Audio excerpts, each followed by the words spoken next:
पुण्यात आधीच गुंडगिरी आणि गुंडांचा हैदोस कमी होण्याचं नाव घेत नाही आणि पुन्हा एकदा थरारक घटना समोर आली आहे। पुण्यातील लोहगावच्या डी.वाय. पाटील इंजिनिअरिंग कॉलेजमध्ये 2 गटांत तुंबळ हाणामारी झाली। कोयता लाठ्या-काठ्या घेऊन 2 गट तुफान भिडले आहेत। महाविद्यालयीन विद्यार्थ्यांच्या 2 गटात चक्क कोयत्याने हाणामारी झाल्याचा धक्कादायक प्रकार समोर आला आहे। दिघी पोलीस स्टेशनमध्ये दोन्ही गटाने एकमेकांविरोधात तक्रार दाखल केली आहे। महाविद्यालयाच्या परिसरात हा संपूर्ण प्रकार घडल्याने तणावाचं वातावरण आहे। कॉलेजच्या कॅम्पसमध्ये कोयता आणि अशा प्रकारची गुंडगिरी झाल्याने चिंतेचा विषय निर्माण झालाय।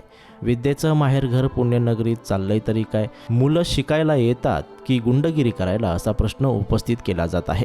पुण्याच्या लोहगावात असलेल्या डी.वाय. पाटील इंजिनिअरिंग कॉलेजमध्ये विद्यार्थ्यांनी चक्क कोयत्याने मारामारी केली। विद्यार्थ्यांच्या 2 गटात तुफान राडा झालाय।